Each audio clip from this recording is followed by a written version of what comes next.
Bonjour et bienvenue à l'Assemblée nationale. Aujourd'hui, à l'ordre du jour, il y a une proposition de loi sensible. Elle vise à améliorer la prise en charge des soins pour les patientes atteintes de cancer du sein. Actuellement, l'assurance maladie rembourse certains frais, mais pas tous. Les prothèses ou encore les tatouages restent à la charge de la patiente. Et parfois, la facture se monte à 1 400 € en moyenne. C'est beaucoup. La conséquence de cet état de fait, c'est que les patientes les plus précaires renoncent aux soins ou produits non pris en charge ou insuffisamment remboursés par l'assurance maladie. C'est le constat que fait le rapporteur du texte, le député communiste Yannick Monnet. Précisons que cette proposition de loi était initialement portée par Fabien Roussel, le secrétaire national du Parti communiste et ex-député. Elle avait été adoptée à l'Assemblée nationale en mai, mais entre-temps, il y a eu la dissolution. Cette fois, c'est la dernière étape pour ce texte très attendu par beaucoup de femmes. La séance est ouverte. À tout à l'heure. Comme l'a écrit très justement le professeur Henri Pujol, ancien président de la Ligue contre le cancer est un combat autant scientifique que social. Cette phrase résonne particulièrement quand on pense au cancer du sein, qui est à la fois le plus fréquent et le plus meurtrier chez la femme. C'est environ 60 000 patientes qui sont diagnostiquées chaque année et elles tuent 12 000 d'entre elles. Dans notre pays, elles sont 700 000 à porter au quotidien le fardeau d'un cancer du sein traité ou actif. On parle d'une femme sur 8. Le cancer du sein nous touche tous, directement ou indirectement. Des centaines des milliers de femmes, ce sont nos sœurs, nos femmes, nos nièces, nos amis, nos collègues. Des centaines de femmes qui subissent des traitements lourds avec des séquelles physiques et psychologiques importantes, des conséquences sur l'estime de soi, la vie professionnelle, la vie intime, la vie familiale et affective, y compris durant la rémission et après la guérison. Aussi, le cancer du sein étant particulièrement mutilant, les soins et dispositifs liés sont encore trop souvent synonymes du reste à charge important pour leur réparation. Et ce, malgré le régime protecteur de l'affection de maladies longue durée, qui, je le rappelle, est octroyé dès le diagnostic, comme c'est le cas pour tous les cancers. C'est à cet enjeu d'accès aux soins que vient répondre le texte que nous examinons aujourd'hui. Je veux commencer par remercier le groupe GDR et le rapporteur Yannick Monnet qui ont porté ce sujet important. Mais je veux également aussi saluer l'ensemble des députés et la mobilisation transpartisane qui a permis de travailler dans un esprit pragmatique et de compromis, à corriger les déséquilibres initiaux du texte et enfin à aboutir à une version plus réaliste et opérationnelle. La proposition de loi a beaucoup évolué depuis sa première inscription à l'ordre du jour, portée par l'engagement de parlementaires de tous bords. C'est ce qui a permis son adoption à l'unanimité en première lecture le 30 mai dernier dans cet hémicycle et le 30 octobre dernier au Sénat. Si ce texte n'est pas parfait, le gouvernement en soutiendra l'adoption, car il est porteur d'avancées concrètes et attendues par toutes les femmes touchées par le cancer du sein. Mesdames et messieurs les députés, vous le savez, lutter contre les inégalités d'accès aux soins, qu'elles soient géographiques, sociales, économiques ou démographiques, est ma première priorité. Dans le cas du cancer du sein, il y avait un vrai reste à charge pour les patientes. 3/4 des patients y sont exposés et le traitement, pendant les soins de suite, jusqu'à la prise en charge post-cancer. Il est nécessaire d'avoir également ces traitements pour reconstruire un corps meurtri et aussi pour se reconstruire. La maladie et le processus de guérison sont déjà assez éprouvants. Quand on y rajoute une charge économique trop lourde et du stress financier, c'est la double peine. L'adoption de cette proposition de loi permettra de lutter contre le renoncement aux soins. Je pense notamment aux soins psychologiques, je pense également à la nutrition, à l'activité physique adaptée, qui sont tous des éléments importants de la guérison, qui sont tous des éléments importants, qui ne sont pas superflus et qui sont tous sauf du confort. Le texte pose aussi les jalons d'un encadrement conventionnel des dépassements d'honoraires pour la chirurgie de reconstruction mammaire, qui reste le principal poste à charge, Ensuite, pour l'intervention chirurgicale, un poste lourd qui dissuaderait 15% des patientes à y recourir. Cette proposition va donc dans le bon sens, malgré certaines réserves qui persistent et que je vais évoquer. Premièrement, sur les risques d'inéquité de traitement et de rupture d'égalité avec les malades souffrant d'autres formes de cancer tout aussi graves. Et deuxièmement, sur le financement des dispositifs prévus, surtout s'ils venaient à être élargis à d'autres pathologies. Je formule donc le vœu que nous puissions continuer de travailler dans le même esprit constructif pour une application juste et réaliste de ce texte. Mesdames et messieurs les députés, j'ai évoqué combien le cancer du sein, premier cancer féminin, était malheureusement un mal terriblement répandu. Mais il faut aussi le dire, lorsqu'il est détecté tôt, c'est un cancer de bon pronostic dont le taux de survie est élevé autour de 88%. C'est donc un enjeu majeur de prévention. Je sais que certains d'entre vous ont soulevé ce point durant les débats en commission, notamment Philippe Vigier, que je salue, et je me réjouis que ces débats aient été évoqués. Car plus le diagnostic est précoce, plus les chances de guérison sont grandes, moins les traitements sont agressifs et lourds de séquelles ils sont.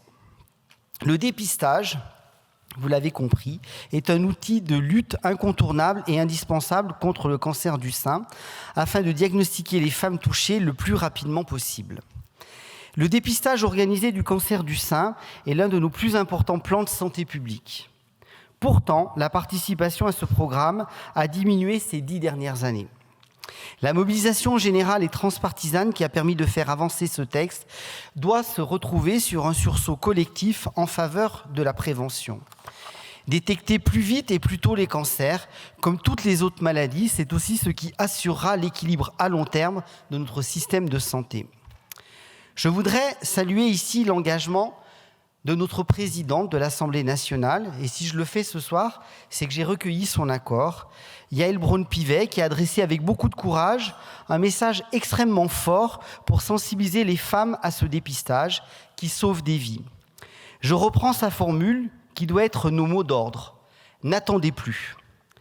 Il faut que ce dépistage, 100% pris en charge pour toutes les femmes, devienne un réflexe. C'est pour cela que depuis 2024, l'assurance maladie a simplifié les modalités d'invitation des personnes concernées par le dépistage des cancers du sein, mais aussi du cancer du col de l'utérus et colorectal. Aussi, je veux rendre ce dépistage qui concerne aujourd'hui la tranche des 50-74 ans comme le plus largement accessible pour toutes. Mais le cancer du sein peut aussi frapper à tout âge. Je veux remercier les associations comme Jeunes et Roses qui font un travail d'information et de pédagogie tout à fait remarquable en ce sens chez les patientes qui sont porteuses d'un cancer du sein alors qu'elles sont très jeunes. Aussi, c'est pourquoi j'ai demandé à la Haute Autorité de Santé de se pencher dans son programme de travail pour 2025 sur les possibilités d'élargissement des bornes d'éligibilité du dépistage organisé pour les cancers du sein. Si nous regardons à l'échelon européen ce qu'il se fait, la Commission européenne a préconisé le mardi 20 septembre 2022 d'abaisser l'âge de plusieurs dépistages, dont celui du cancer du sein.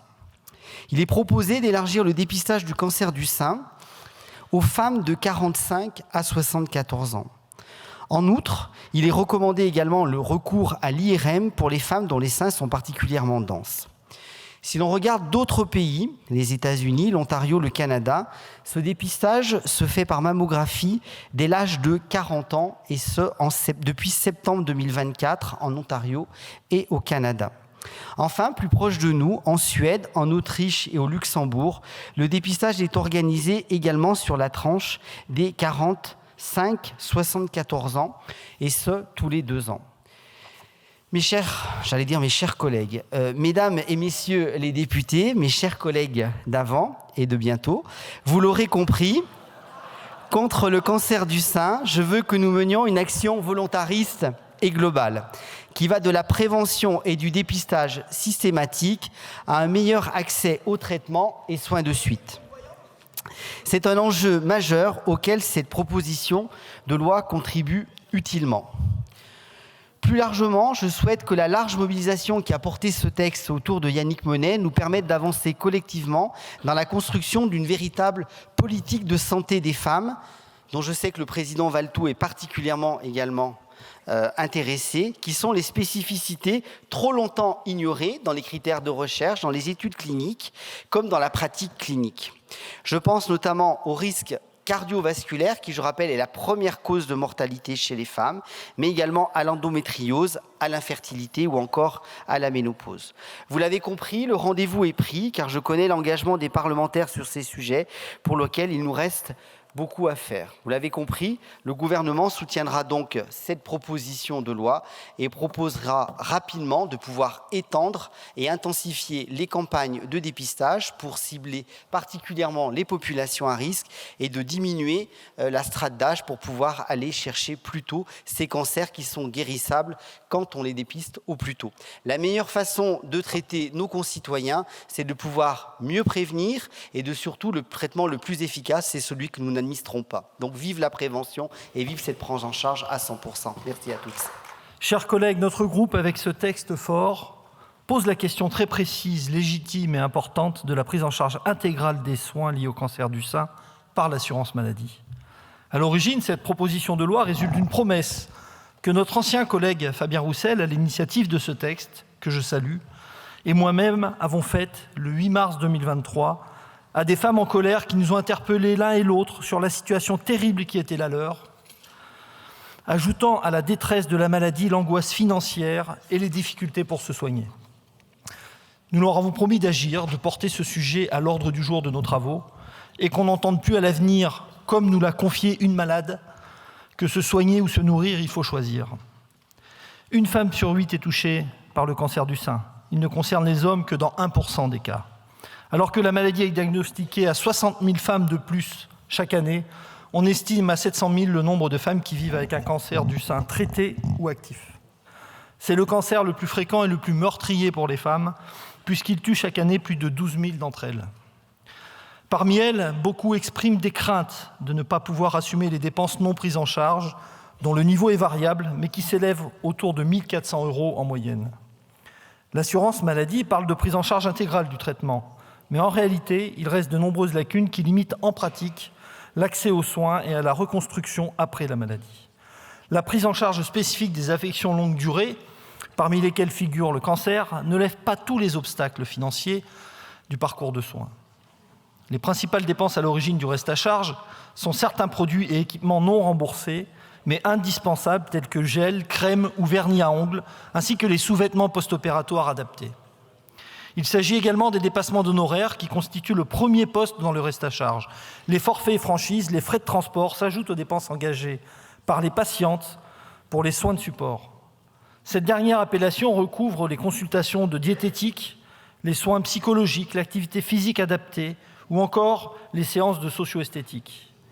Alors que l'intérêt thérapeutique de ces soins fait l'objet d'un large consensus médical dans le traitement du cancer et à l'issue, et que l'efficacité de l'APA dans la prévention de la récidive a été démontrée scientifiquement, ni l'activité physique adaptée, ni les autres soins de support ne sont aujourd'hui pris en charge. Cancer des femmes, le cancer du sein se singularise par un reste à charge plus important que les autres types de cancers. À l'injustice de la maladie s'ajoute l'angoisse financière pour les patientes.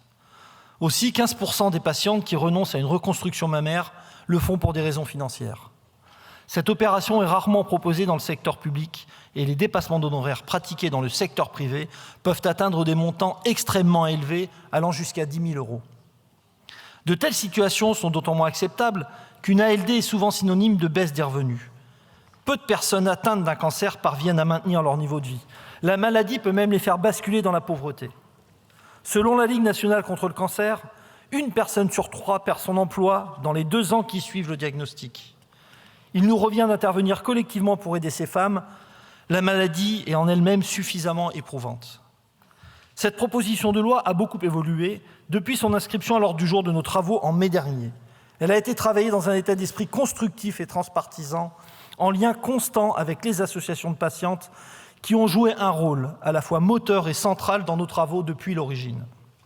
Ces évolutions apportées au texte ont permis d'aboutir à une adoption de la proposition de loi à l'unanimité le 30 mai dernier, lequel est également travaillé au Sénat sous l'égide de la rapporteure Katia Poursopoli, que je salue, où il a également été adopté à l'unanimité le 30 octobre dernier. Je sais que le texte que nous examinons aujourd'hui n'est pas parfait. Certains considèrent sans doute qu'il ne va pas assez loin, et ils n'ont pas tort, car du chemin reste encore à parcourir. Mais permettez-moi de vous présenter, mes chers collègues, les avancées considérables que permettrait une adoption conforme du texte pour toutes ces femmes qui attendent et espèrent de nos travaux qu'il améliore leur quotidien face à la maladie. Si nous adoptons ce texte, demain, l'article 1 de la loi garantira une prise en charge intégrale de l'ensemble des soins et dispositifs prescrits spécifiquement aux femmes dans le cadre d'un traitement pour le cancer du sein. En pratique, cela signifie des avancées très concrètes pour des milliers de femmes. D'abord, le tatouage de la plaque aérolo-mamellonaire, qui n'est pas pris en charge aujourd'hui dans la chirurgie reconstructrice après une ablation des seins, sera pris en charge s'il est réalisé par un professionnel de santé. Le renouvellement des prothèses mammaires, qui n'est pas pris en charge aujourd'hui, sera pris en charge. Les sous-vêtements adaptés au port des prothèses amovibles, qui ne sont pas pris en charge aujourd'hui, pourront l'être également. Ensuite, toujours au terme de l'article 1, l'oncologue devra informer systématiquement la patiente sur l'offre de soins de support disponible dans la région avant le début du traitement. L'article 1 instaure également un forfait dédié au financement des produits prescrits, mais qui ne sont aujourd'hui pas remboursables et qui pèsent lourd dans le budget des patientes. En pratique, il s'agit souvent des gels, crèmes, vernis adaptés à la sécheresse grave de la peau et pour prévenir la chute des ongles induite par les traitements. Les produits concernés et le montant du forfait seront précisés par arrêté. L'article 1 étend par ailleurs le dispositif existant du forfait global de soins post-traitement aux patients en traitement. En pratique, cela consiste en un forfait de 180 € permettant de financer des soins psychologiques, des séances de nutrition ou des séances d'activité physique adaptée. Aujourd'hui, les malades en cours de traitement n'y ont pas droit. Demain, oui, si nous adoptons cette loi. L'article 1 bis A prévoit en outre un rapport sur le sujet de la dermopigmentation, ce qui permettra de faire toute la lumière sur cette pratique et éventuellement d'assouplir les conditions de prise en charge intégrale à l'avenir. L'article 1 bis pose les jalons législatifs d'un plafonnement des dépassements d'honoraires des médecins qui pratiquent une reconstruction mammaire après mastectomie. Le niveau du plafond sera négocié dans la convention médicale entre l'assurance maladie et les médecins. Ce point constitue à lui seul une avancée majeure puisque ces dépassements d'honoraires représentent le premier poste dans le reste à charge. J'en profite pour rappeler que l'examen de cette proposition de loi en première lecture avait été l'occasion d'obtenir de la présidente de la commission de l'époque le lancement d'une mission d'information sur les dépassements d'honoraires, chose faite puisque cette mission va être confiée à la Cour des comptes et elle démarre fin du mois. Alors oui, c'est vrai que ce texte transpartisan est aussi un texte de compromis. L'article 1 ne prévoit plus l'exonération totale des forfaits, franchises, participation forfaitaire, forfait hospitalier et forfait patient urgence. Et la prise en charge intégrale des prothèses capillaires ne figure plus explicitement non plus dans le texte. Il est vrai aussi que les demandes de rapport qui figuraient à l'article 1 ter et 1 quinquesse ont été rejetées par le Sénat. Il est aussi vrai que les forfaits prévus à l'article 1 devront être à la hauteur des dépenses engagées par les patientes pour être satisfaisants et que les soins et dispositifs qui seront pris en charge devront figurer sur une liste prise par arrêté, ce qui suppose une réactivité du pouvoir réglementaire. Vous l'aurez compris, mes chers collègues, j'appelle de mes vœux une adoption conforme de ce texte. Et pour cette raison, je demanderai le retrait des 2 amendements. Nous avons travaillé en étroite collaboration avec les patientes tout au long de la procédure législative et l'ensemble des amendements adoptés en première lecture, que ce soit à l'Assemblée nationale ou au Sénat, ont été discutés avec les associations de patientes et chaque modification du texte a été approuvée par les patientes elles-mêmes. L'implication forte des patientes tout au long de la procédure législative gage de l'intérêt du texte pour les femmes qui vivent aujourd'hui avec la maladie, et c'est à cette implication forte que nous devons, j'en suis convaincu, le large consensus qui a pu dégager autour de cette loi, jusqu'à son adoption conforme à l'unanimité la semaine dernière en commission des affaires sociales en 2e lecture. Alors oui, nous aurions peut-être pu aller plus loin, aller plus vite, mais ce texte répond aux attentes très concrètes de 700 000 femmes qui vivent avec le cancer. Et pour elles, qui sont dans l'urgence, cette loi constitue une réelle avancée, une promesse tenue. Elle compte sur nous, collectivement, pour améliorer demain leur quotidien face à la maladie. Je vous remercie. Nous sommes tous satisfaits de voir revenir du Sénat ce texte qui a débuté son parcours à l'Assemblée nationale au printemps dernier, à l'initiative, et je veux lui rendre hommage, de Fabien Roussel et du groupe GDR, relayé aujourd'hui par notre collègue Yannick Monet. Nous le sommes parce que ce texte traite d'un sujet majeur et poursuit un objectif louable que nous ne pouvons que partager sur tous les bancs de cette Assemblée. Améliorer la prise en charge des soins pour les femmes atteintes d'un cancer du sein. Les chiffres ont été rappelés, autant par le ministre que par le rapporteur. Le cancer du sein représente 1/3 des diagnostics de cancer dans la population féminine. En 2023, près de 61 000 nouveaux cas ont été détectés et 12 000 femmes en sont malheureusement décédées. Le cancer du sein est non seulement le cancer le plus fréquent chez les femmes, mais il est également celui qui entraîne le plus de décès. Dépisté tôt, il peut être cependant guéri dans 9 cas sur 10. Et permettez-moi dès lors, chers collègues, de saisir à mon tour l'occasion d'adresser un message de prévention et de rappeler l'importance d'aller se faire dépister. Avec une meilleure prévention, 20 000 cancers du sein pourraient être évités chaque année, 20 000. Au cours de la navette, grâce à un travail transpartisan qui est tout à l'honneur de notre Assemblée, le texte a été aménagé et amélioré. Le Sénat a ainsi précisé la liste des soins et dispositifs spécifiques susceptibles d'être pris intégralement en charge. Je pense ici à la dermopigmentation, de la plaque aérolo-mamelonnaire, au renouvellement des prothèses mammaires ou encore des sous-vêtements adaptés au port de prothèses mammaires amovibles. Toutes ces mesures viennent bien sûr s'ajouter aux dispositifs de prise en charge existants, que ce soit au titre des affections longue durée, de la dispense d'avance de frais, des contrats complémentaires d'irresponsables ou de la complémentaire santé obligatoire. L'article 1 bis permettra en outre de plafonner les dépassements d'honoraires relatifs à des actes chirurgicaux de reconstruction mammaire consécutifs à un cancer du sein. Sur ce point, et au-delà de la question même du cancer du sein, les dépassements d'honoraires doivent faire l'objet d'une évaluation. Notre rapporteur vient de le rappeler. Et je ne doute pas que le travail lancé par la MEX sur la répartition de la prise en charge des dépenses entre assurance maladie obligatoire et assurance maladie complémentaire fera des propositions utiles sur ce point.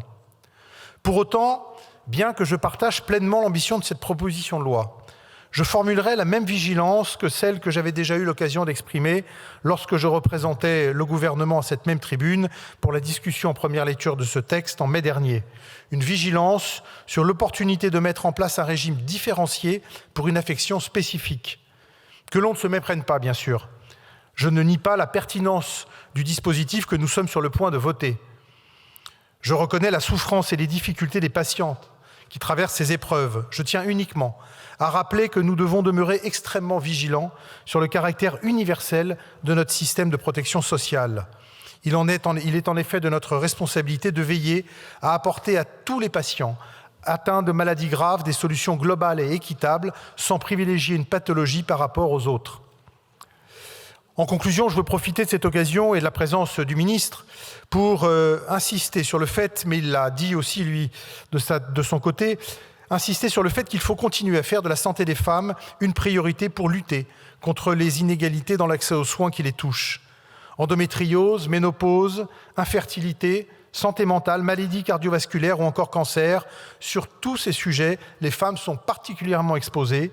Des premières avancées ont été obtenues, mais du chemin reste encore à faire. Prévention, sensibilisation, information, prise en charge, accompagnement ou encore recherche, et surtout recherche.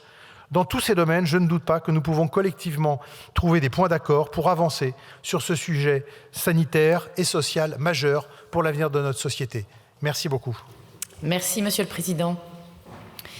Et nous entamons la discussion générale. Pour le groupe Ensemble pour la République, la parole est à Monsieur Rousset. Monsieur le ministre, Madame la Présidente, Monsieur le Président de la Commission, Monsieur le rapporteur, chers collègues, le cancer du sein touche chaque année 60 000 Françaises. La prise en charge précoce permet un traitement efficace dans 87% des cas. Le dépistage par la mammographie gratuite et organisé dans chacun de nos départements n'est pas encore assez pratiqué. Dans ce domaine, nous devons faire beaucoup mieux. Une nouvelle lecture qui nous est proposée aujourd'hui. Elle permet d'aborder deux sujets, celui des dépassements d'honoraires et celui de la prise en charge des soins dits de support. Pour ce qui concerne les soins de support, ils sont nécessaires pour traiter les lourdes conséquences et les séquelles des traitements qui sont appropriés. La proposition du Sénat, qui permettrait de mettre en place un forfait pour les prendre en charge, va dans le bon sens. Il faudra rester attentif à la liste réglementaire qui sera établie et vigilant sur la pertinence de ce qui sera écrit. Mais il est important de savoir aussi que de nouvelles thérapeutiques évitent certains effets secondaires ou les retardent de façon notoire. Elles sont en voie d'expérimentation. Il faudra rester aussi vigilant à ces innovations pour pouvoir les proposer le cas échéant. Pour ce qui concerne les dépassements d'honoraires, de quoi parle-t-on ? Il s'agit de sommes d'argent parfois importantes qui sont demandées par les soignants, les chirurgiens, les anesthésistes pour reconstruire un sein ou les deux seins après une chirurgie d'ablation souvent mutilante. Ces interventions permettent ainsi aux femmes de retrouver l'aspect de leur corps. Ces sommes sont souvent très élevées, sans mesure et présentées sans tact. Certes, elles sont remboursées par les mutuelles quand les patientes ont une complémentaire, si le contrat le prévoit, et laisse une somme à la charge des assurés quand le dépassement est au-delà du montant prévu contractuellement. Pour les patientes qui n'ont pas de mutuelle, sans moyens, elles renonceront alors à cette chirurgie réparatrice. Cette réalité est-elle acceptable ?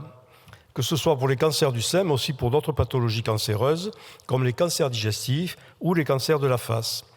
Pour les cancers du pancréas, après la résection chirurgicale, la reconstruction des voies digestives, biliaires et pancréatiques est difficile, longue, complexe, et pourtant réalisée en un seul temps chirurgical, car impossible de faire autrement. Il y a donc un tarif unique qui prévoit l'ensemble des actes, et il est souvent appliqué sans demande de complément d'honoraires. À la lumière de ce que je viens de dire, il me semble indispensable qu'il nous faille revisiter, évaluer les dépassements d'honoraires. La totalité d'entre eux, des actes chirurgicaux ou non chirurgicaux, pour les cancers, mais pas que, les patients ne comprennent pas, ils sont pris en otage, les soignants n'y sont pas tous favorables, les régulations par l'OPTAM ne sont pas suffisantes, les complémentaires s'adaptent dans un système inflationniste en rehaussant leurs tarifs. C'est un cercle vicieux inacceptable qui nous oblige à réfléchir à une maîtrise meilleure de ces dépassements. Pour revenir à la proposition de loi que nous examinons aujourd'hui, le groupe Ensemble pour la République la votera en l'état. Je vous remercie. Merci, Monsieur Rousset. Pour le groupe La France Insoumise, la parole est à Madame Héraudy. Le cancer du sein, une maladie qui touche une femme sur 8 en France, une maladie qui cause 12 000 décès chaque année, une maladie qui crée de nombreuses séquelles psychologiques et physiques chez les femmes. Et pourtant une maladie sous-financée, sous-traitée, sous-estimée par notre système de santé publique, comme toutes les maladies qui touchent exclusivement au corps des femmes. Aujourd'hui, nous examinons une proposition de loi du groupe GDR qui vise à améliorer la prise en charge des soins liés au traitement du cancer du sein. Si nous pouvons saluer certaines avancées, notamment la prise en charge intégrale du parcours de soins, souvent long, éprouvant et coûteux, par l'assurance maladie, nous regrettons que cette version du texte soit moins ambitieuse que la proposition initiale. Elle écarte la prise en charge des dépenses paramédicales du cancer du sein, comme le sport adapté, le suivi psychologique, les soins esthétiques comme le vernis, les crèmes, les prothèses capillaires, les soins de diététique, pourtant nécessaires aux patientes qui traversent cette terrible épreuve. Cette version a été sabordée à l'Assemblée nationale et au Sénat par la Macronie, la droite et le Rassemblement national.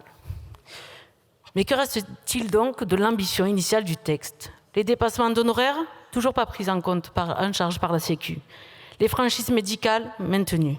Et le champ d'application réduit à un forfait obscur à la carte, forçant les femmes à choisir entre soins esthétiques, soins de confort ou bien-être. Un forfait réduit qui, dans la loi, se borne à encadrer uniquement les frais pour la dermopigmentation, les prothèses mammaires et les sous-vêtements adaptés. Ces derniers gagnés par mon groupe parlementaire, la France Insoumise, en première lecture. Conséquence, en dépit de cette proposition de loi, les dépenses paramédicales et chirurgicales resteront bien trop importantes pour les femmes souvent précaires. Selon le collectif Nos services publics, les dépassements d'honoraires restent de 27% du reste à charge moyen pour les patientes atteintes du cancer du sein, soit environ 1 400 €. Et selon l'adresse, 15% des femmes renoncent à la reconstruction mammaire, faute de moyens financiers. Quel mépris encore pour les femmes. Face à cette injustice, notre groupe proposera donc plusieurs amendements pour interdire ou à défaut limiter les dépassements d'honoraires pour la reconstruction mammaire, pour ne pas qu'elle soit réservée à celles qui en ont les moyens, que ce soit un droit accessible à toutes les femmes et non pas un luxe réservé à certaines. Nous porterons également un rapport demandant un remboursement intégral des soins du cancer du sein sans reste à charge par la mise en place d'une 100% Sécu. En effet, en 3 ans, les tarifs des complémentaires santé privés ont augmenté de 20%. Leurs frais de gestion sont 7 fois plus importants que ceux de notre sécurité sociale. En avançant vers cette prise en charge à 100% par la Sécu, ce serait donc 5,4 milliards d'euros d'économies. Oui, collègues, c'est 5,4 milliards que nous pourrons réattribuer à la sécurité sociale, notamment pour le remboursement de l'ensemble des maladies dites féminines. En effet, derrière les campagnes d'Octobre Rose, quelles sont les avancées de votre gouvernement en matière de santé publique pour les femmes ? Endométriose, fibromyalgie, adénomiose, etc. et bien d'autres. La liste des maladies exclusivement féminines non remboursées par la sécurité sociale est longue et n'est pas suffisamment investie par le champ de la recherche scientifique. Notre Assemblée nationale doit davantage se saisir de ces enjeux, agir pour une prise en charge intégrale des soins et pour des congés maladie dits féminins. Alors, collègues, ce texte, bien qu'amoindri, représente une avancée pour les femmes. Mon groupe, la France Insoumise, le votera. Mais le combat ne s'arrête pas là. Aucune femme ne devrait avoir à choisir entre la santé et payer ses factures. Aucune femme ne devrait être abandonnée par notre système de santé. Continuons à porter la voix de ces femmes invisibles. Continuons à défendre le 100% de Sécu. Continuons aussi à nous opposer aux causes de la multiplication des cancers comme les PFAS, les pesticides et les produits cancérigènes. Continuons à nous battre pour nous toutes. Merci Madame Erodi. Pour le groupe socialiste et apparenté, la parole est à Monsieur Aviragnet.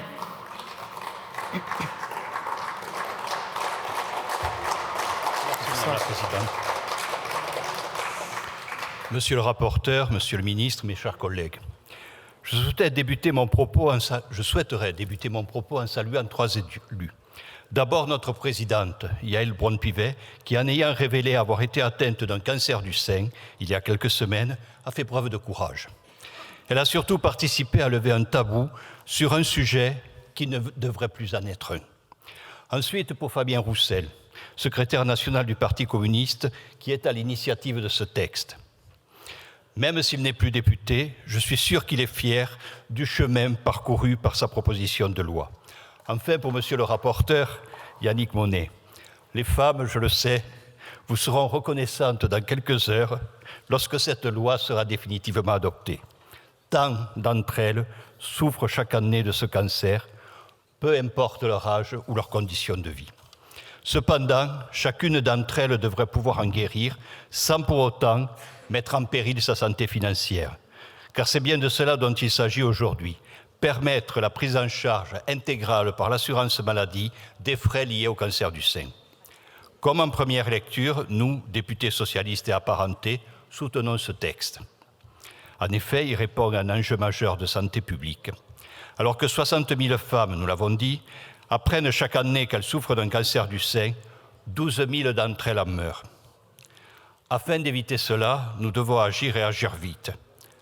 En matière de prévention, nous devons faire plus et mieux. Et si ce texte n'aborde pas ce volet, j'espère qu'une prochaine loi complétera les dispositifs prévus. La droite sénatoriale a réduit la portée et l'ambition de ce texte. Cependant, chers collègues, nous devons faire adopter cette loi. Un progrès, aussi infime soit-il, demeure une victoire. Là, des palabres parlementaires qui n'aboutissent pas toujours, nos concitoyens veulent des actes, surtout dans la période actuelle. Ils veulent des améliorations concrètes de leur vie quotidienne. Cette loi en permet plusieurs.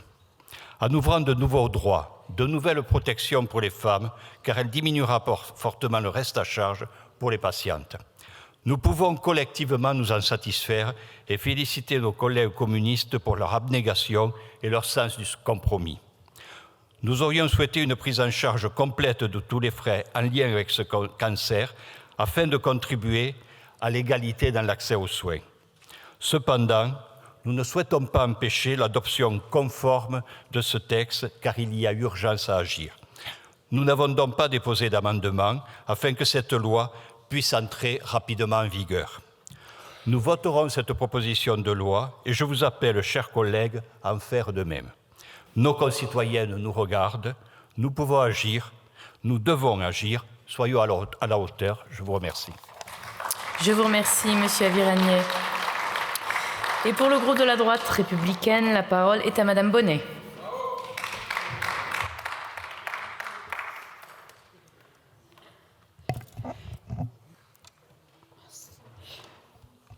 Madame la Présidente, Monsieur le Ministre, Monsieur le Président des Affaires sociales, Monsieur le rapporteur, chers collègues.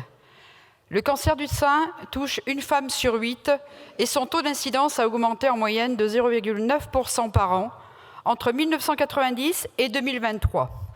Chaque année en France, plus de 60 000 nouveaux cas sont diagnostiqués. Derrière chaque diagnostic du cancer du sein se trouve une femme, une mère, une sœur, une fille, une amie, dont la vie est bouleversée par l'annonce de la maladie. Je n'oublie pas non plus les hommes atteints, qui représentent 1% des malades. Le cancer du sein est d'ores et déjà considéré comme une affection de longue durée, qui permet un remboursement à 100% des soins nécessités par la maladie, mais de nombreuses patientes doivent faire face à des dépenses d'honoraires, notamment pour la reconstruction mammaire. Par ailleurs, ce cancer étant particulièrement mutilant, les soins et les dispositifs nécessaires en parallèle des traitements médicaux représentent un reste à charge très important, allant de 1 300 à 2 500 €, selon, bien sûr, la Ligue contre le cancer. Il s'agit le plus souvent de perruques, de mamelons en silicone, de soutien-gorge compressif post-mammectomie, de sous-vêtements adaptés, au port de prothèses externes ou encore de soins de support. Si la problématique du reste à charge affecte toutes les pathologies lourdes, la situation est critique pour le cancer du sein, puisque plus des 3/4 des patientes et patients sont exposés à un reste à charge, plus que pour tous les autres types de cancers. Les sénateurs ont réécrit l'article 1er bis pour permettre que les dépassements d'honoraires relatifs à des actes chirurgicaux de reconstruction mammaire consécutifs à un cancer du sein puissent être plafonnés dans le cadre des négociations conventionnelles entre les syndicats représentatifs des médecins et l'Union nationale des caisses d'assurance maladie. L'objectif étant de faciliter l'accès à ces opérations.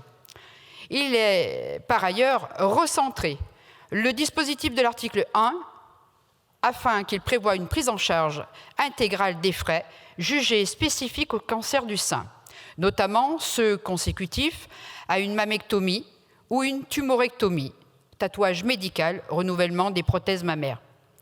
Mes chers collègues, il est indispensable que la solidarité nationale soutienne et accompagne toutes les femmes de toutes les générations qui affrontent non seulement les défis médicaux, mais aussi de lourdes pressions financières et émotionnelles. Une société juste et solidaire ne doit pas fermer les yeux sur cette souffrance. Le groupe La Droite républicaine votera donc pour cette proposition de loi dans la rédaction issue du Sénat qui a été maintenue en commission des affaires sociales la semaine dernière. Je vous remercie. Merci Madame Bonnet. La parole est à Monsieur Ruffin pour le groupe écologiste et social.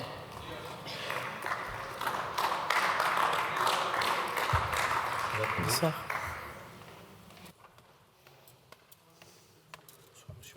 Merci à vous. J'ai horreur qu'on me regarde comme une malade. La pire phrase pour moi, c'est « ma pauvre ».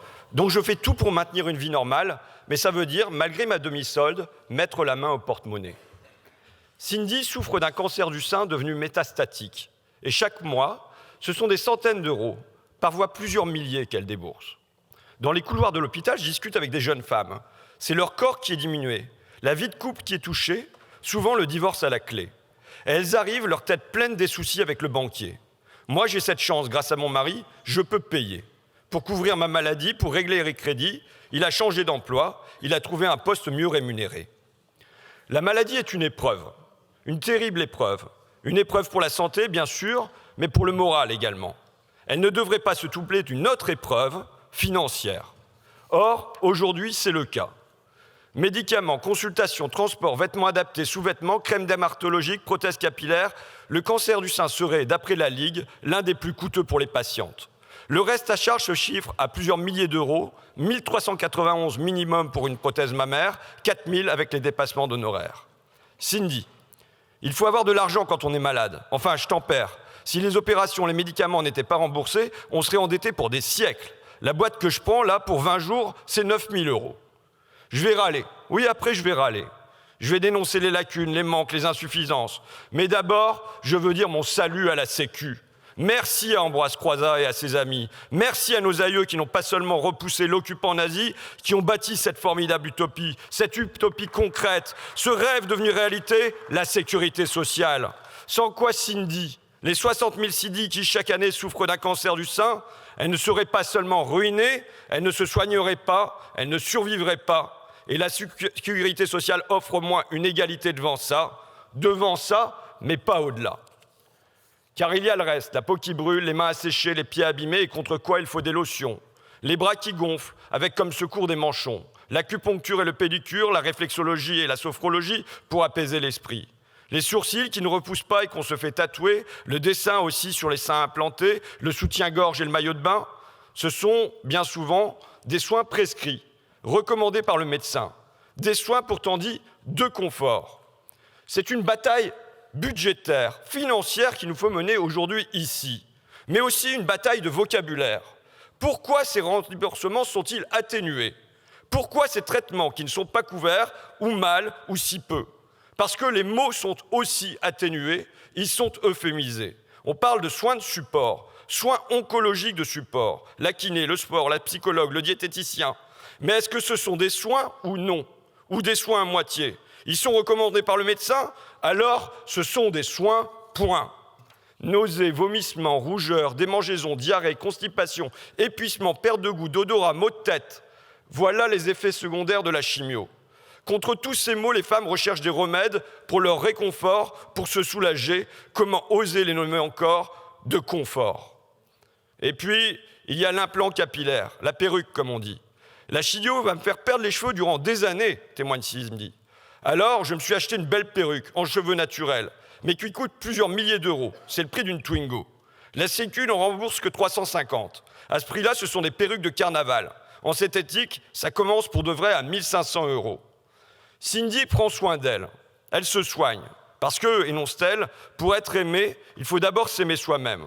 Si je suis dans la honte de moi, la honte de mon corps, je serai mal entouré et je vais m'isoler dans la maladie. Alors, chers collègues, camarades rapporteurs, votre proposition de loi apporte du mieux sur les sous-vêtements, du mieux sur les crèmes et évidemment, on prend. Il n'empêche que demeurent des lacunes, des manques, des insuffisances, des béances sur les implants capillaires, mammaires, les dépassements d'honoraires. Et il nous faudra encore, demain, agrandir l'œuvre d'Ambroise Croizat, le rêve réalisé de nos aînés, et non le racornir, et non le rétrécir. Merci, Monsieur Ruffin. La parole est à Monsieur Vigier pour le groupe Les Démocrates.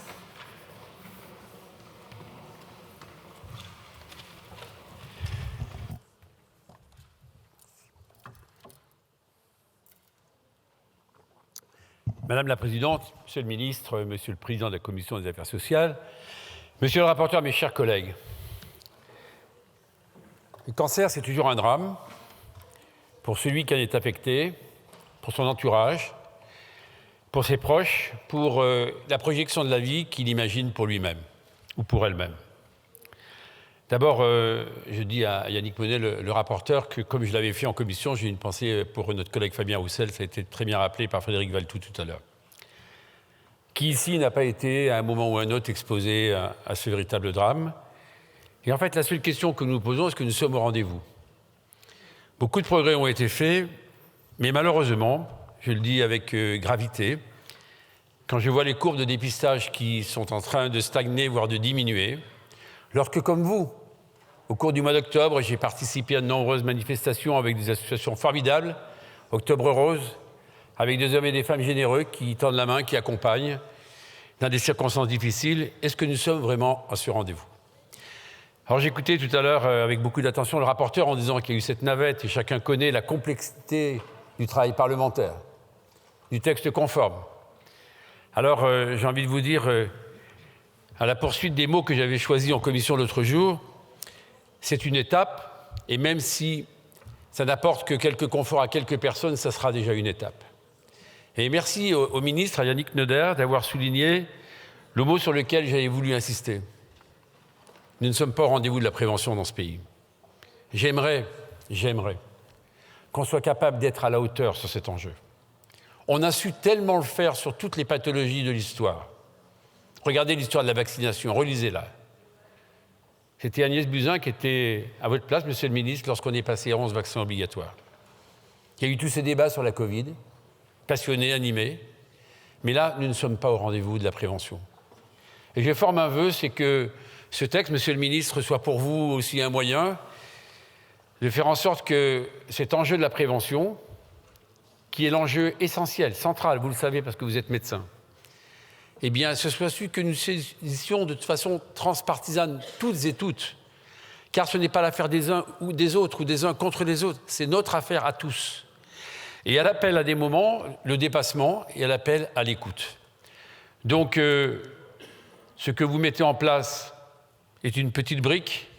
J'ai bien aimé le mot de Frédéric Valtou. Nous sommes attachés à l'universalité.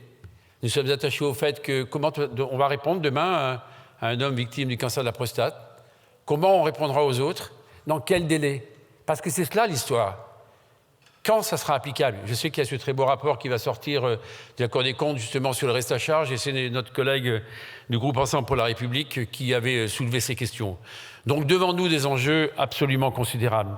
Donc oui, on va dans le bon sens. Il y a eu déjà des mesures qui ont été prises. Mais je rappelle qu'il y a un plan cancer. Les deux qui ont été ministres et qui le sont actuellement le savent. C'était de faire en sorte qu'on diminue de 60 000 le nombre de cancers d'ici 2030. Est-ce que oui ou non, nous serons là encore au rendez-vous? Je n'en suis pas certain. Alors je voudrais vous dire que notre groupe, s'il trouve que l'ambition est limitée, je crois que même pour sauver quelques cas, même pour apporter un signal à celles et ceux qui nous écoutent, à ceux qui nous regardent, nous devons être à ce rendez-vous, nous vous soutiendrons. Mais nous ne pourrons pas rester comme nous le sommes. Ou alors, notre voix serait sans importance. Et elle doit l'être si on pense à eux. Merci. Merci, Monsieur Vigier. La parole est à Madame Colin Oesterlé pour le groupe Horizon et Indépendants.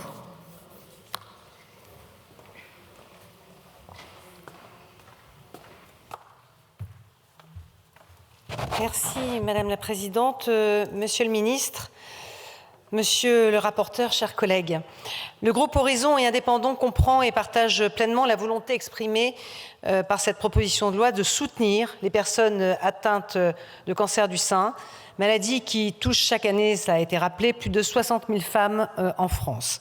Il s'agit de réaffirmer notre engagement à améliorer l'accès aux soins, à investir dans la prévention, le traitement et la recherche pour offrir à toutes les patientes une prise en charge optimale. Le cancer du sein, au-delà de son impact médical, bouleverse profondément la vie des femmes et de leurs proches. Il affecte l'image de soi, perturbe la vie familiale et engendre des défis importants en matière de santé mentale. À cela s'ajoute une réalité trop souvent ignorée, le poids financier. Bien que le cancer du sein soit aujourd'hui une affection de longue durée, les patientes supportent un reste à charge moyen de 780 € par an, soit 2 fois celui des autres patients atteints de cancer. Cette situation accentue les inégalités d'accès aux soins et impose une charge supplémentaire à des femmes déjà fragilisées par la maladie. C'est pourquoi nous saluons les avancées concrètes portées par cette proposition de loi qui répond aux besoins spécifiques des patientes atteintes de cancer du sein. Tout d'abord, elle introduit des mesures essentielles pour alléger les coûts directement liés à cette maladie. La prise en charge intégrale des frais spécifiques au cancer du sein constitue un signal fort. Cela inclut par exemple la couverture complète des actes de tatouage médical pour les femmes ayant choisi de ne pas procéder à une reconstruction chirurgicale ou encore le renouvellement des prothèses mammaires. Les sous-vêtements adaptés au port de prothèses mammaires amovibles bénéficieront également d'une prise en charge intégrale. Ce sont des avancées concrètes qui font une réelle différence dans le quotidien des patientes. Cette proposition de loi crée également un forfait spécifique pour couvrir certains produits non remboursés aujourd'hui, tels que les crèmes et cosmétiques validés par les autorités sanitaires. Nous tenons également à souligner l'élargissement du dispositif de parcours de soins global. Ce dernier inclut désormais les patients en traitement actif pour un cancer et prévoit un parcours de soins renforcé, spécifiquement pour les patientes atteintes de cancer du sein. L'amélioration de l'accès aux soins de support tels que l'activité physique adaptée, le soutien psychologique, la nutrition s'inscrit dans cette démarche. Ces services, aujourd'hui financés par un forfait de 180 €, nécessitent cependant un ajustement par voie réglementaire pour répondre aux besoins réels des patientes. Une autre avancée réside dans la possibilité de plafonner les dépassements d'honoraires pour les actes de reconstruction mammaire. Cette mesure, qui sera négociée entre les syndicats représentatifs et les caisses d'assurance maladie, témoigne d'un équilibre entre la justice sociale et la reconnaissance des contraintes financières des professionnels de santé. Alors, le groupe Horizon et Indépendants votera en faveur de cette proposition de loi dans sa version modifiée par le Sénat. C'est une étape, mais c'est une étape qui incarne un compromis pertinent entre la nécessité de répondre aux besoins des patientes atteintes du cancer du sein et le respect des principes fondamentaux de notre système de solidarité nationale. Nous continuerons à défendre une approche globale, équitable, humaine, qui place la qualité de vie et l'accès aux soins au cœur des priorités. Je vous remercie. Merci, Madame Colin-Sterlet. Pour le groupe Liberté Indépendante Outre-mer et Territoires, la parole est à Monsieur Panifou.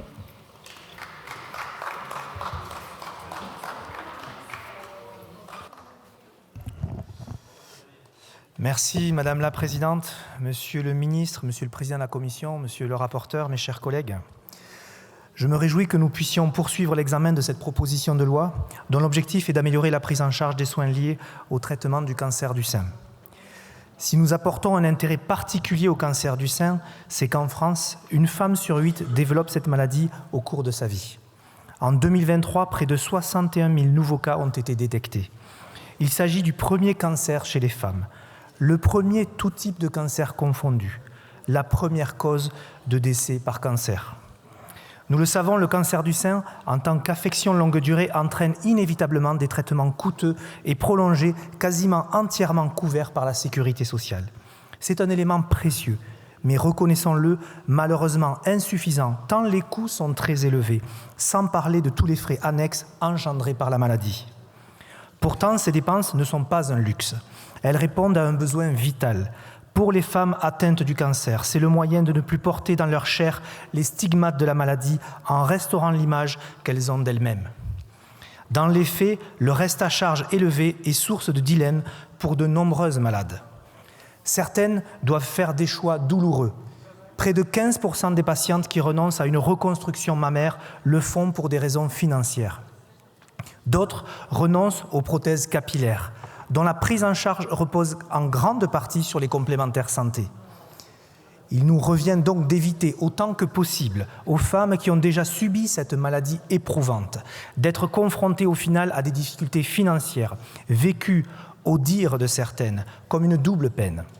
Notre groupe considère donc que cette proposition de loi est la bienvenue, même si la version issue du Sénat que nous examinons aujourd'hui va moins loin que celle adoptée par l'Assemblée, puisqu'elle revient notamment sur la prise en charge du forfait journalier, des participations forfaitaires et des franchises. Naturellement, nous entendons l'argument développé par les sénateurs tendant à ne pas faire de dérogation pour le cancer du sein vis-à-vis des autres ALD. Toutefois, nous pensons que cette exigence devrait plutôt nous inciter à faire évoluer le dispositif de l'ALD plus largement. De la même manière, l'exclusion des dépassements d'honoraires d'une prise en charge intégrale est compréhensible, afin de ne pas les encourager et les voir finalement peut-être augmenter. Reste à savoir si leur inclusion au sein des négociations conventionnelles suffira véritablement à les plafonner. Car ces derniers ne doivent pas être sous-estimés dans le renoncement de nombreuses femmes. C'est le cas notamment dans certains déserts médicaux où les patientes n'ont d'autre choix que de se tourner vers des établissements de santé à but lucratif, ce qui les expose à de lourds restes à charge. De même, les assurés doivent supporter le coût de soins et de prestations qui ne sont pas pris en charge par la sécurité sociale. Il en va ainsi des soins de support, qu'il s'agisse de la consultation d'un psychologue, d'un diététicien ou de la pratique d'une activité physique adaptée par exemple. Pourtant, l'efficacité de ces soins pour éviter les rechutes fait l'objet d'un large consensus scientifique, notamment dans les cas du cancer du sein. Alors, certes, nous nous réjouissons que le gouvernement ait proposé une évolution pour ouvrir le parcours de soins global post-cancer avant la fin de la phase du traitement actif. C'est un premier pas pour améliorer le suivi post-traitement qui est primordial pour la rémission et la guérison. Toutefois, il est évident que cela doit impérativement passer par un rehaussement du forfait, aujourd'hui à 180 €, faute de quoi cette évolution restera vaine. Aucun patient ne devrait se retrouver en difficulté financière du fait de sa maladie ou, comme c'est trop souvent le cas pour les femmes atteintes du cancer du sein, avoir à renoncer à des modalités thérapeutiques pour des raisons financières. C'est pourquoi nous soutiendrons cette proposition de loi et les mesures qu'elle prévoit. Elles sont aussi utiles que nécessaires pour alléger le fardeau qui pèse sur de trop nombreuses femmes. Je vous remercie. Merci, Monsieur Panifou. Pour le groupe de la Gauche démocrate et républicaine, la parole est à Madame Bourouard.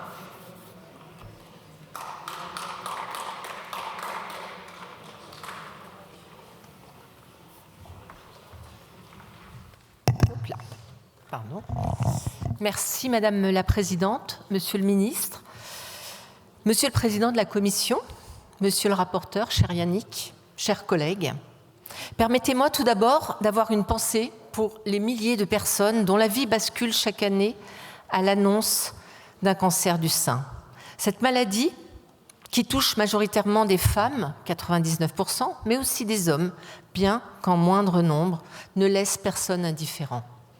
L'annonce de la maladie est un séisme. Rien ne prépare les malades ou leurs proches à une telle épreuve, mais chacun doit trouver en soi le courage de l'affronter. Lorsque le mot « cancer » tombe dans le silence d'un cabinet médical, il est d'une grande violence. Ce mot, lourd de sens, brutal, suscite une angoisse vertigineuse, autant pour les patients que pour leurs familles. Cette proposition de loi vise à améliorer la prise en charge des patients atteints d'un cancer du sein. Je salue le travail essentiel qui a été mené par Fabien Roussel et par Yannick Monet sur ce sujet. Le cancer du sein est le plus répandu en France. Il touche environ 60 000 femmes chaque année.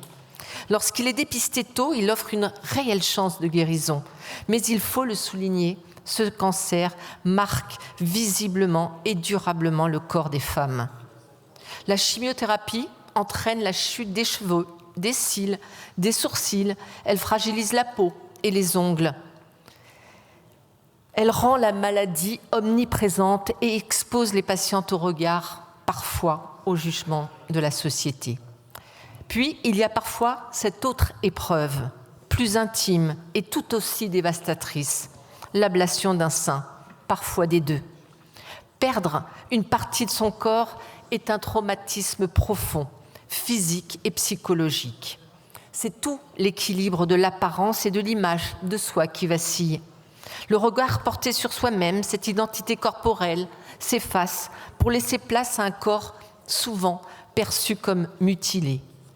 Dans ce parcours de guérison, la reconstruction mammaire représente bien plus qu'une opération. Elle symbolise la fin d'un combat acharné contre la maladie et l'espoir d'une renaissance. Mais aujourd'hui, toutes les femmes n'ont pas accès à cette étape essentielle. En moyenne, le reste à charge pour une reconstruction mammaire atteint 1 400 €, une somme impossible à réunir pour beaucoup. Elle se retrouve face à une double peine, la maladie et les inégalités économiques. Oui, certains jugent cette proposition de loi insuffisante, au-deçà des mesures initiales, c'est vrai. Le passage au Sénat a supprimé plusieurs dispositions porteuses, mais ce texte reste une avancée importante, même si elle est incomplète face à l'ampleur des besoins. Il est impératif de voter ce texte conforme. Cette proposition incomplète amorce une refonte de la prise en charge du cancer du sein et ouvre la voie à d'autres avancées. Nous aurions souhaité aller plus loin sur le dépassement d'honoraires. Néanmoins, ce texte permettra d'engager des négociations entre les syndicats de médecins et l'assurance maladie pour plafonner le dépassement lié à la reconstruction mammaire après un cancer. Cela constitue un premier reste à charge pour les patientes, rappelons-le. De plus, le lancement d'une mission d'information sur les dépassements d'honoraires qui a été confiée à la Cour des comptes permettra de dresser un état des lieux précis et d'y revenir. L'article 1er de cette proposition introduit une mesure importante, la création d'un forfait pour financer les soins et dispositifs non remboursables liés au traitement du cancer du sein et à ses conséquences sur prescription médicale. C'est une avancée majeure. Ces soins, souvent qualifiés à tort de soins de confort, sont tout sauf accessoires et sont essentiels pour aider les patients à affronter la maladie avec dignité.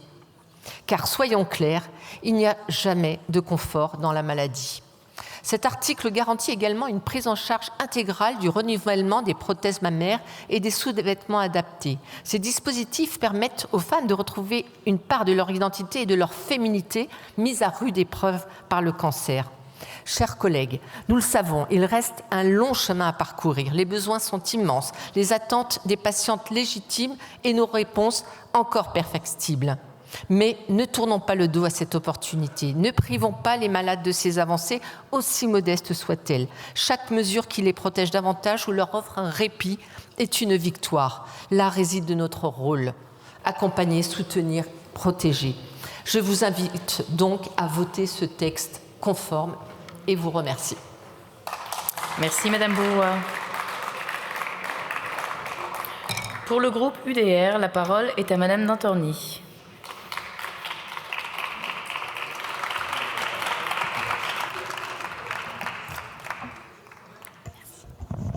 Madame la Présidente, Monsieur le Ministre, Monsieur le Président de la Commission, Monsieur le rapporteur, chers collègues, notre système de santé repose sur un principe fondamental, garantir à chacun l'accès aux soins, indépendamment de sa situation financière ou de son état de santé. Ce modèle assure une protection contre les aléas de la vie, réduit les inégalités et permet à tous de bénéficier des avancées médicales. Mais aucun système n'est parfait. Malgré une couverture ambitieuse, des manques persistent. La proposition de loi dont nous débattons ce soir s'attaque à l'un de ces angles morts, le reste à charge des patients atteints du cancer du sein. Officiellement, ces patientes bénéficient d'une prise en charge intégrale grâce au régime des affections longue durée. Mais en réalité, de nombreux coûts ne sont pas couverts. Prothèses capillaires, soins esthétiques, suivi psychologique, accompagnement diététique, activité physique adaptée, consultations spécialisées hors nomenclature, dépassement d'honoraires, transport. La liste des frais restants à la charge des malades est longue. Pour beaucoup, ces dépenses représentent des milliers d'euros. Certaines patientes, faute de moyens, renoncent à des soins qui amélioreraient leur qualité de vie et favoriseraient leur guérison. Cette situation crée une inégalité criante. Selon une étude de la Ligue contre le cancer, plus de la moitié des femmes de moins de 40 ans atteintes d'un cancer du sein s'inquiètent pour leur budget.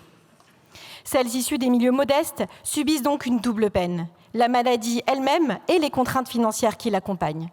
Ce n'est pas acceptable. C'est pourquoi cette proposition de loi vise à supprimer les franchises, participation forfaitaire et forfait journalier pour ces patientes, tout en garantissant une prise en charge intégrale des soins de support et des dispositifs nécessaires. Cette proposition de loi est indispensable. Elle répond à une urgence. Elle a été adoptée à l'unanimité en première lecture à l'Assemblée nationale et au Sénat, ce qui témoigne d'un consensus rare sur la nécessité d'agir. Aussi, le groupe UDR votera résolument pour cette proposition de loi. Mais cet effort, aussi légitime soit-il, doit nous amener à une réflexion plus large. Notre système de santé est l'un des plus généreux au monde, c'est une chance, mais c'est aussi un luxe qui repose sur un équilibre fragile. L'assurance maladie accumule un déficit préoccupant. Chaque nouvelle dépense, même justifiée, alourdit un modèle qui peine déjà à se financer. Dans ce contexte, agir pour les patientes atteintes d'un cancer du sein ne doit pas nous faire oublier une réalité simple. Notre système est en faillite. Le déficit de la sécurité sociale culmine à 16,6 milliards d'euros et devrait atteindre 25 milliards de cette année. Notre modèle social est précieux, mais il n'est pas intangible. Il repose sur un financement collectif qui implique des choix. Choisir de mieux prendre en charge les patientes atteintes d'un cancer du sein est une décision de bon sens et de justice sociale. C'est même une priorité. Mais cette priorité implique un autre choix, celui de la responsabilité. La responsabilité est le devoir de porter des réformes nécessaires, des réformes structurelles, afin de garantir à chaque malade atteint d'un cancer une meilleure prise en charge. Pour cela, il faut nous attaquer au gaspillage, aux actes redondants, aux surcoûts liés aux structures administratives et aux inefficiences du parcours de soins. Nous devons assumer une réflexion globale sur la pérennité de notre système. Car on ne peut plus se voiler la face. Si nous ne maîtrisons pas les dépenses, nous prendrons le risque de ne plus pouvoir financer ce qui fait notre force, une protection universelle fondée sur un subtil mélange entre mutualisme et solidarité lorsque cela est nécessaire. Agissons avec responsabilité. Protégeons mieux ceux qui en ont besoin aujourd'hui sans compromettre la capacité de notre système à protéger tous les malades de demain. Je vous remercie. La loi que nous étudions aujourd'hui est particulièrement importante. Elle affecte des femmes, mais aussi des hommes, touchés physiquement et psychologiquement par ce cancer et par les traitements spécifiques qui lui sont associés. Les chiffres qui concernent le cancer du sein sont connus. Ils ont été rappelés tout au long de cette séance, mais je crois que l'on ne mesure pas suffisamment l'importance de ce fléau. Lorsque les statistiques indiquent qu'une femme sur 8 contracte le cancer du sein, cela veut dire qu'une femme sur 8 dans cet hémicycle est susceptible d'être touchée par cette maladie. Une femme sur 8 dans notre entourage ou dans notre famille pourrait faire partie des 61 000 nouveaux cas qui sont dépistés chaque année et qui ont fait de la France le pays avec le plus haut taux d'incidence au monde en 2022. La lutte contre le cancer du sein est donc un véritable enjeu national. Dans ces conditions, cette proposition de loi n'est pas superflue. Elle est absolument nécessaire. Et il nous appartient à nous, législateurs, d'accompagner au mieux nos compatriotes dans la souffrance afin qu'à l'enfer du cancer, nous ne rajoutions pas le fardeau des restes à charge et des contraintes administratives. Lors de l'examen de cette proposition de loi en mai dernier, nous avions certes soulevé des préoccupations quant au contenu du texte, mais beaucoup de ces réserves ont finalement été levées grâce, entre autres, au vote du groupe Rassemblement national qui a fait évoluer positivement le texte initial. Cependant, toutes nos propositions n'ont pas été entendues et je le déplore. Ainsi, je m'interroge. Pourquoi le tatouage tridimensionnel définitif de l'aréole n'est-il pas intégré dans cette loi? Ne devrait-il pas être financé pour aider les patientes à se reconstruire, aussi bien physiquement que psychologiquement, après une reconstruction mammaire post-mastectomie? Aujourd'hui considéré comme non médical, ce tatouage en 3D n'est pas remboursé par l'assurance maladie. Autre sujet, qu'en est-il de l'accès à des transports adaptés pour les femmes sortant de radiothérapie ou de chimiothérapie? Comment se fait-il qu'encore aujourd'hui, certains médecins imposent à leurs patientes d'utiliser des transports partagés malgré tous les effets secondaires qu'elles subissent? Enfin, pourquoi n'est-il jamais question des dispositions qui permettraient d'alléger les contraintes administratives pour l'obtention des bons de transport? Ne devrait-on pas étudier la possibilité de créer un bon unique entre le domicile et l'hôpital durant la totalité du traitement du cancer du sein? Ou bien la possibilité d'automatiser ces bons de transport durant les périodes de traitement par radiothérapie ou par chimiothérapie? Malgré la pertinence de nos propositions et de tous nos efforts pour les inclure dans ce texte, aucune d'entre elles n'a finalement été conservée durant le processus législatif. En seconde lecture, la règle de l'entonnoir s'est même chargée de les en écarter définitivement. Il est pourtant impératif que cette loi soit la plus exhaustive possible si nous voulons vraiment améliorer la situation des patients.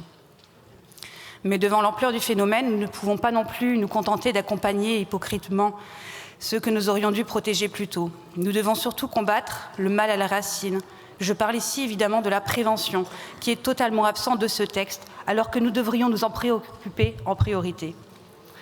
Si nous voulons protéger réellement nos concitoyens les plus fragiles, il est urgent de concentrer nos moyens sur le dépistage, et en particulier sur les tranches d'âge auxquelles les femmes ont le plus de chances d'être affectées. Les chiffres de Santé publique France indiquent 2 tranches d'âge, au cours desquelles l'incidence du cancer du sein augmente en flèche. C'est sur ces 2 tranches d'âge, en priorité, que nos efforts doivent être portés. La première se situe entre 40 et 50 ans et l'autre entre 60 et 70 ans.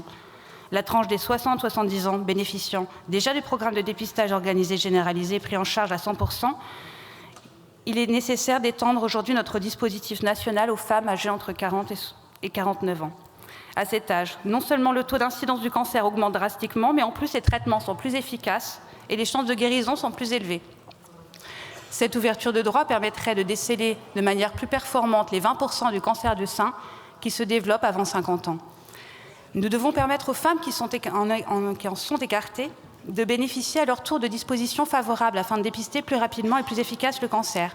C'est la raison pour laquelle nous avons souhaité en mai dernier et encore aujourd'hui intervenir pour porter ce sujet dans l'hémicycle en faveur de cette loi. C'est la raison pour laquelle j'ai également interpellé le gouvernement via une question écrite publiée pas plus tard que ce matin afin d'ouvrir enfin des droits à cette tranche d'âge particulièrement vulnérable. Aussi, au nom du groupe Rassemblement national, je tenais à vous remercier, Monsieur le ministre Neuder, tant pour votre réactivité que pour avoir répondu à nos attentes ce soir. Pour conclure, cette proposition de loi est certes nécessaire, mais elle ne suffira pas à traiter le problème dans le fond. S'il est souhaitable d'accompagner financièrement nos compatriotes victimes du cancer du sein, il est surtout indispensable de traiter ce problème en amont. La prévention est la clé qui nous permettra de construire un système de santé plus juste et plus efficace. Je vous remercie. Merci Madame Ranc. La parole est à Madame Besse, dernière oratrice de cette discussion générale. En étant le plus fréquent et le plus meurtrier des cancers chez la femme, le cancer du sein nous concerne tous directement ou indirectement. Nous connaissons tous des femmes touchées par cette maladie, parfois dans notre entourage proche, et les témoignages sur leur calvaire ne peuvent pas nous laisser indifférents. J'ai une pensée émue pour toutes celles qui ont vu leur vie basculer avec l'annonce du diagnostic. Aujourd'hui, nous ne parlons pas seulement de prise en charge et de remboursement, nous parlons avant tout des dégâts causés par ce cancer et de destins bouleversés. Les principaux chiffres sur le cancer du sein, nous les connaissons, ils ont été rappelés tout à l'heure.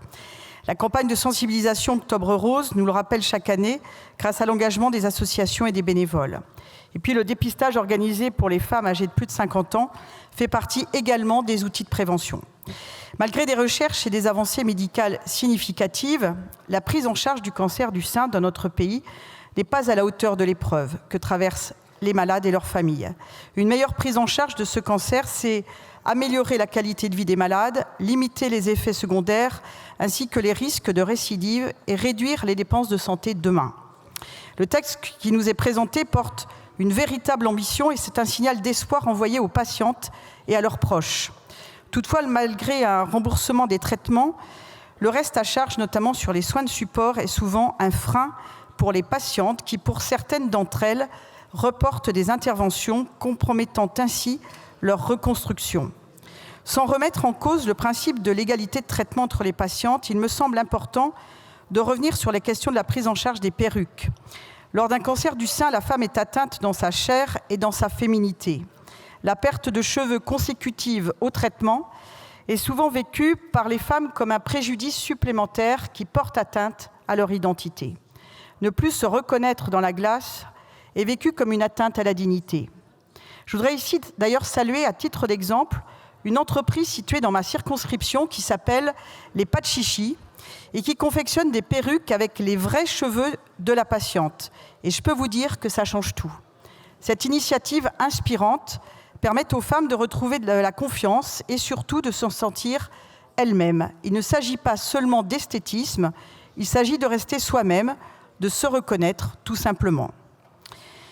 Je profite, Monsieur le ministre, de cette proposition de loi pour évoquer aussi la situation de l'accès aux soins dans notre pays. Malgré des alertes répétées des professionnels, des patients et des élus, notre système de santé et de prévention est à bout de souffle et il ne cesse de se détériorer. Notre système de soins n'est plus à la hauteur des enjeux et du respect des patients. Et malheureusement, le cancer du sein n'échappe pas à cette triste réalité et il est urgent d'en assurer une meilleure prise en charge. Cette proposition de loi fait preuve de bon sens, elle est attendue par les malades et leurs proches, elle est aussi une occasion de redonner de la confiance dans la politique, dans nos institutions et dans la capacité des élus à s'entendre au-delà des clivages partisans. Aussi, je tiens à attirer la vigilance du gouvernement sur l'avenir de ce texte. En effet, trop de textes qui font consensus dans l'hémicycle et qui sont approuvés par les Français attendent toujours leur décret d'application. Alors, nous ne devons pas abandonner les patientes et les professionnels. Ils comptent sur nous. Je vous remercie. Merci Madame Besse. La discussion générale est close. Je vous informe que sur le vote de la proposition de loi, je suis saisie par le groupe Ensemble pour la République et par le groupe de la gauche démocrate et républicaine d'une demande de scrutin public. Le scrutin est donc annoncé. Monsieur le rapporteur a demandé la parole, puis Monsieur le ministre. Écoutez, chers collègues, je partage quasiment la totalité des interventions qui viennent saluer ce travail. Je partage l'idée qu'il y a encore beaucoup à faire. Je voudrais saluer ma collègue Katia Prossopoli qui avait porté ce texte au Sénat dans le cadre de la niche de notre groupe. Je pense qu'on a besoin d'avancer et Monsieur le Ministre, je partage l'idée qu'il faudrait que l'ensemble des cancers soient totalement pris en charge et je suis à votre totale disposition pour aller dans ce sens-là pour toutes les maladies et qu'on en arrive au 100% sécu. Tout compte fait, ce serait pas mal, mais pour l'instant, on va se contenter d'essayer d'adopter cette proposition de loi. Je vous remercie. Merci Monsieur le rapporteur, Monsieur le Ministre. Merci Madame la Présidente. Simplement quelques mots pour peut-être simplement rappeler au rapporteur et le remercier pour son travail, de rappeler le travail de Fabien Roussel qui a été initié et qui a été poursuivi. Et sans taquinerie aucune, je répondrai au rapporteur général que je partage sa volonté de pouvoir traiter l'ensemble des cancers jusqu'au dernier euro, mais je crois qu'on ferait une bien meilleure économie de santé publique en France si nous pouvions massivement dépister les cancers et éviter qu'ils arrivent. Je crois que ça réglerait, au-delà des problèmes financiers de notre sécurité sociale, ça améliorerait quand même très nettement la qualité de vie de nos concitoyens, puisque, comme je le disais, le meilleur des traitements, c'est celui qu'on n'applique pas, et c'est de pouvoir faire la prévention un maximum. En tout cas, je salue la belle unanimité qui anime les bancs ce soir autour de ces sujets. Je pense que ça fait prendre conscience aussi de la nécessité de renforcer la prévention. Philippe Vigier en avait fait un de ses chevals de bataille. J'espère qu'unanimement nous pourrons poursuivre et pouvoir changer prochainement, après les avis de la Haute Autorité de Santé, de pouvoir rapidement changer les règles sur le dépistage du cancer du sein pour le faire plus précocement et pour le faire aussi de façon stratifiée dans les populations fortement à risque, puisqu'on sait que bon nombre de femmes, et malheureusement dans l'hérédité, ont plus de cancer du sein que dans d'autres familles. Donc il nous faut une campagne de dépistage plus stratifiée sur le risque et sur des âges moins importants, afin de pouvoir dépister plus et soigner mieux. Je vous remercie. Merci Monsieur le Ministre. J'appelle maintenant dans le texte de la Commission les articles de la proposition de loi sur lesquels les deux assemblées n'ont pu parvenir à un texte identique. Je mets d'abord aux voix à main levée l'article 1er. Qui est pour l'article 1er? Qui est contre? Il est adopté. Je mets aux voix l'article 1er bis, qui est bis A, pardon, qui est pour. L'article 1er bis A, qui est contre. Il est adopté. Article 1er bis, j'ai un amendement de Madame Héraudy. Cet amendement vise à interdire les dépassements d'honoraires pour les actes chirurgicaux de reconstruction mammaire après un cancer du sein. Il s'agit d'une mesure de justice sociale et d'égalité de toutes les femmes dans l'accès aux soins. Aujourd'hui, ces dépassements d'honoraires représentent en moyenne une somme de près de 1 400 € par patiente. C'est considérable. Et ce montant s'ajoute à un parcours de soins déjà long, éprouvant et souvent coûteux. Résultat, certaines femmes renoncent à leur reconstruction ou optent pour des solutions moins adaptées, faute de moyens. D'après le collectif Nos Services Publics, 27% du reste à charge moyen des patientes est directement lié au dépassement d'honoraires. Voici une réalité des chiffres qui devrait faire peur à nos collègues de droite et de la Macronie qui ont supprimé la prise en charge du dépassement d'honoraires en première lecture à l'Assemblée nationale. Comment justifier qu'en 2025, après un cancer, des femmes soient encore obligées de choisir entre leur rétablissement physique et leur stabilité financière? Notre groupe défend la position initiale de la proposition de loi qui proposait de prendre en charge les dépassements d'honoraires par la sécurité sociale. Il ne reste donc qu'une solution: interdire ces dépassements. Cela ne privera pas les chirurgiens de revenus décents. En 2021, les chirurgiens libéraux avaient un revenu en moyenne de 178 300 € par an selon l'adresse. Ce que nous demandons, c'est que la reconstruction mammaire ne soit pas un luxe réservé à celles qui en ont les moyens, mais un droit accessible à toutes les femmes. Aujourd'hui, ce sont 15% des femmes qui continuent de renoncer à une chirurgie de la réparation mammaire pour des questions financières. Par devoir de solidarité, je vous invite, collègues, à voter cet amendement pour qu'aucune femme n'ait à renoncer à sa reconstruction à cause de son coût. Je vous remercie. Monsieur le rapporteur, pour l'avis de la Commission. Écoutez, chers collègues, bien évidemment, je partage la nature de cet amendement, le contenu de cet amendement. La seule difficulté, c'est que si on modifie le texte aujourd'hui, il ne pourra pas s'appliquer, il faudra qu'il reparte au Sénat. Et on ne sait pas quand est-ce que ce texte sera remis à l'ordre du jour du Sénat. Donc, voilà, donc je ne débattrai pas du contenu. Donc je vous demande le retrait ou alors je demande à voter contre pour que le texte ne soit pas modifié. Merci, Monsieur le Ministre. Merci Madame la Présidente.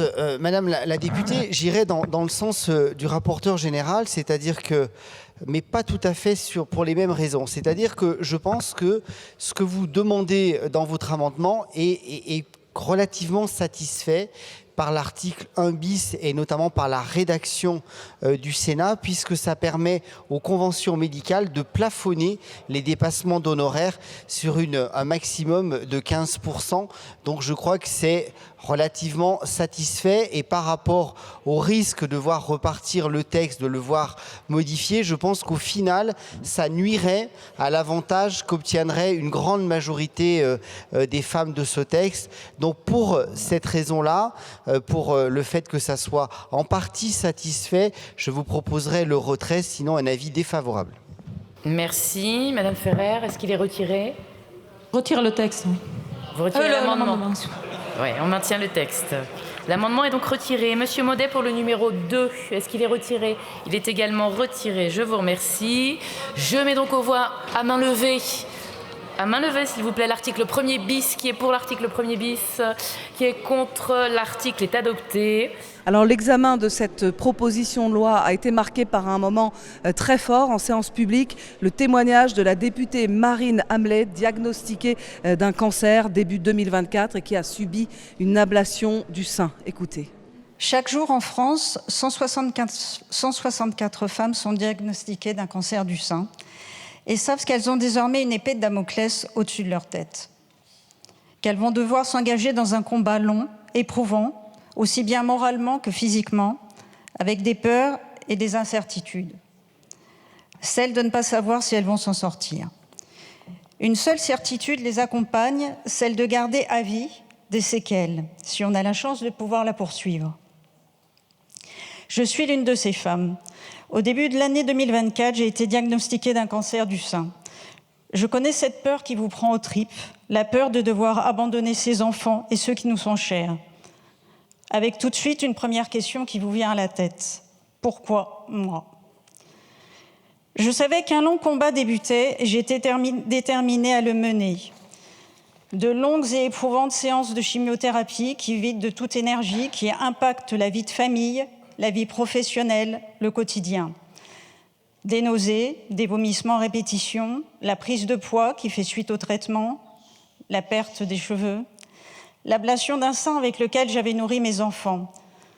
C'est une maladie qui nous atteint viscéralement, tant elle nous attaque dans notre féminité.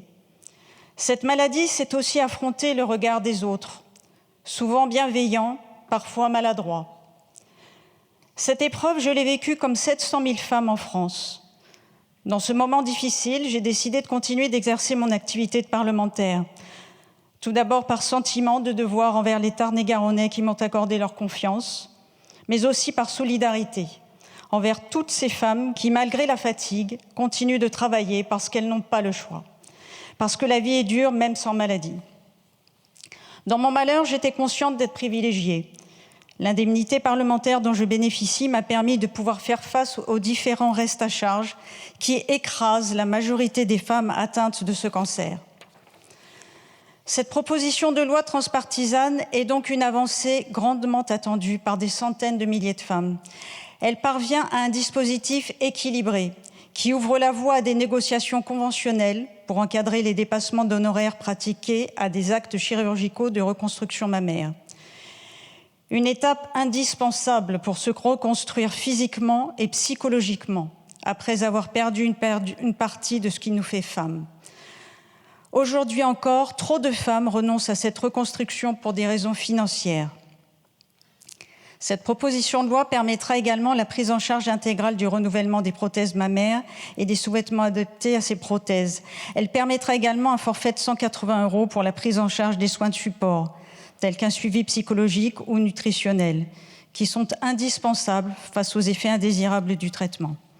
Elle permettra également le remboursement de la dermopigmentation de l'aréole. À ce titre, je regrette le comportement un peu mesquin des groupes de gauche et de la Macronie qui ont rejeté en première lecture notre amendement qui visait à prendre en charge intégralement la dermopigmentation réparatrice en 3D. C'était une précision nécessaire pour répondre au mieux aux attentes des patientes et leur permettre d'obtenir un résultat au plus proche de la réalité d'un sein naturel, celui qu'elles avaient avant la maladie. Je déplore également le refus de notre amendement qui visait à nourrir une réflexion sur l'ouverture du dépistage du cancer du sein à partir de 40 ans, qui permettait une prise en charge plus précoce de cette maladie. Je pense qu'une réflexion mérite d'être menée pour assurer une meilleure offre de soins sur l'ensemble du territoire. Les déserts médicaux auxquels sont confrontés la ruralité et les outre-mer sont susceptibles de retarder le dépistage de ces cancers. Quand Paris dispose d'environ 234 médecins généralistes et autant de spécialistes pour 100 000 habitants, le Tarn-et-Garonne en dispose de moitié moins. Et pour Mayotte, ce nombre descend à 49 pour 100 000 habitants.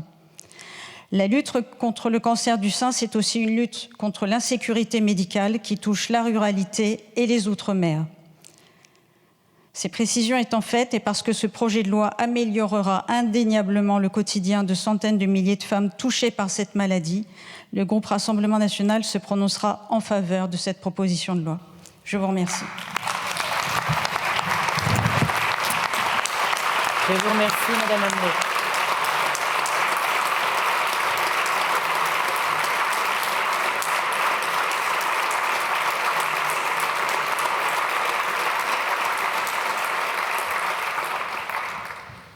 Et je vous remercie de ce témoignage. Je vous propose de voter sur ce texte par scrutin public. Le scrutin est ouvert.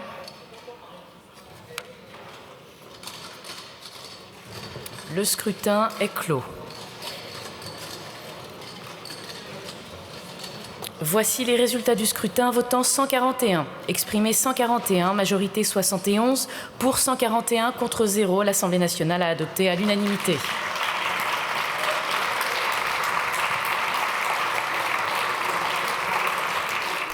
Voilà, adopté à l'unanimité et définitivement ce texte pour offrir une meilleure prise en charge aux femmes atteintes d'un cancer du sein. Moment assez rare dans une assemblée morcelée. Une mobilisation transpartisane a permis d'adopter ce texte très attendu par beaucoup de femmes. Il vise une prise en charge intégrale du renouvellement des prothèses ou encore des tatouages, mais aussi un encadrement des dépassements d'honoraires des médecins qui pratiquent les reconstructions. C'est la fin de cette séance. On se retrouve très vite pour voir ou revoir un autre grand moment parlementaire. À bientôt sur LCP.